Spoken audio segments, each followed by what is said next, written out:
Hi! Pisces, welcome sa channel na to. Ang topic natin ngayon ay Pisces, June, Kapalaran. Paalala lang po ng mga video ko ay timeless, general reading at for entertainment purposes lamang. So, i-expect na po natin na ang reading ay pwedeng mag-resonate sa'yo, pwede rin hindi at pwede rin mag-resonate sa taong iniisip mo ngayon. Kung hindi man para sa'yo ang reading, pwede ka naman magpabook ng reading sa akin. Parang reading ay directly para sa'yo na talaga. Kung paano, pakitingin na lang sa description box below ang instructions. So, game, magsimula na tayo.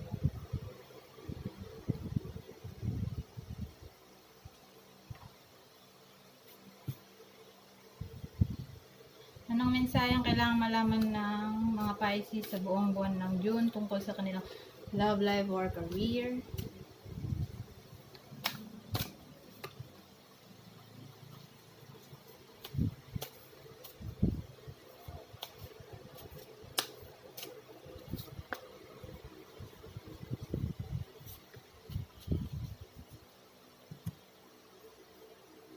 Mamaya na to.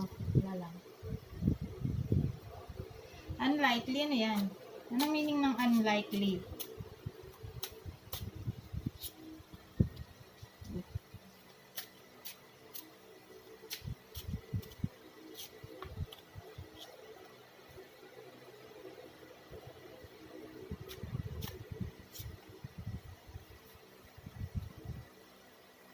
Unlikely.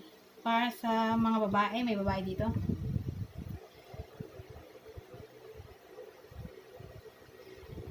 Kung yung babae na viewer na Pisces na naghihintay ng reconciliation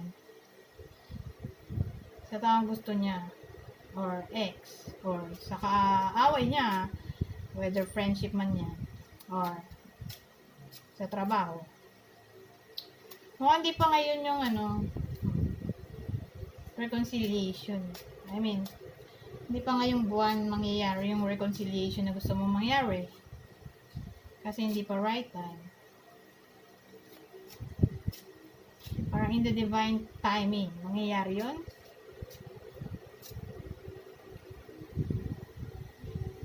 So, kung may ine-expect kang message,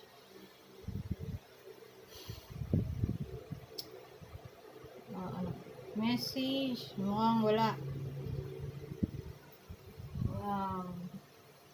Hindi magre-reply. So, huwag mo nang i-text. Lalo na kung nagkasamaan kayo ng loob, huwag mo na i-text. Kasi baka mapahiya ka lang. Baka di siya mag-reply.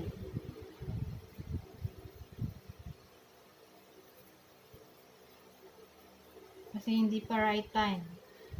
Okay? So, ano pa?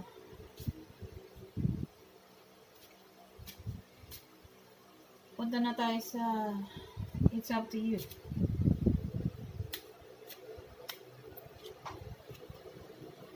It's up to you.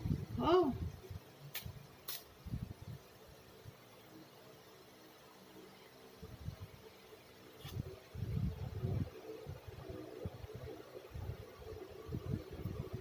Well, it's up to you kung papasok ka sa magulong sitwasyon, ha? Lalo na kung may kinalaman sa relasyon.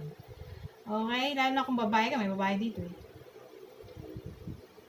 Ikaw, choice mo kung papasok ka ba sa maling relasyon, lalo na kung magiging third party ka. Pero ang masusure ko sa iyo, mahirap yan. Okay? Magugulo ang buhay mo, kaya maaga pa lang lumayo ka na sa connection dahil sa una lang masaya yan. Pero pag tagal-tagal ng panahon, nagiging toxic. Okay? Lalo't puno ng sikreto. Ang mahirap kasi kapag tinatago ang relasyon. Okay?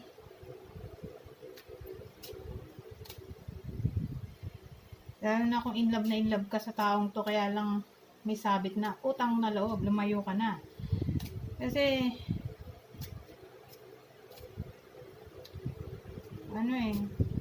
walang maidudulot na mabuti yan, kundi toxicity, problema, Saka mahirap yung relasyon na laging tinatago.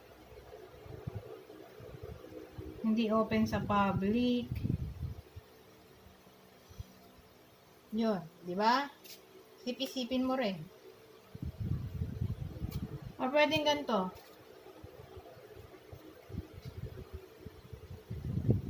It's up to you kung i-confront mo yung tao, yung karelasyon mo regarding third party kung feeling mo meron na siyang iba. So, it's up to you. Kung ko-confront mo. Okay? Yung babae niya or lalaki niya.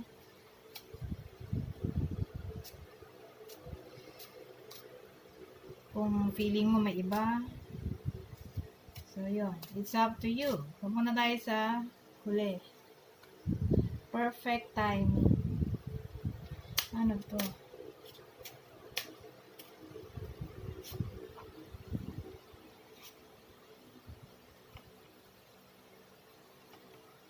Oh! Ano to? Kasi ganito. Okay. Ang huli ay maganda. Ganito. Perfect timing na ipaglaban ang love. Sa parang mukhang mahirap pero perfect timing para ipaglaban yung sa tingin mo ay tama. Okay?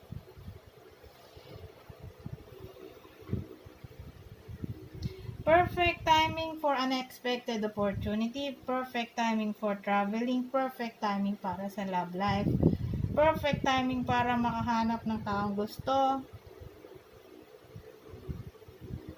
Yun. Perfect timing ilapit ang sarili sa religion or spirituality.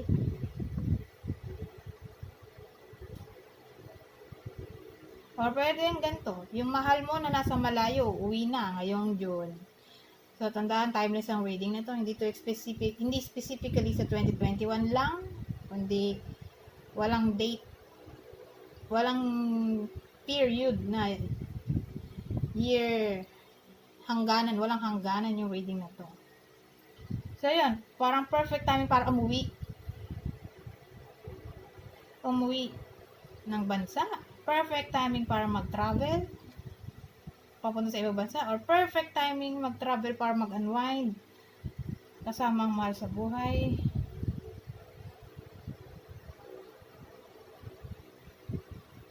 Kung baga sa umpisa medyo mahirap, pero at least nagsama tong dalawa, so nabawasan yung yung problema.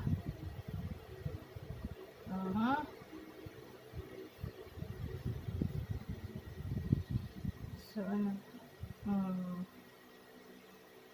pa ba? Ano pa ba maiisip ko dito?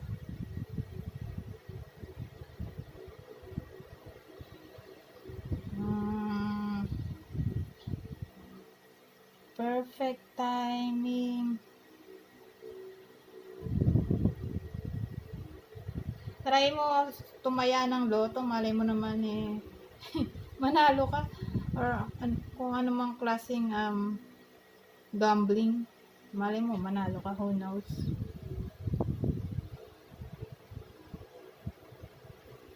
So ano pa?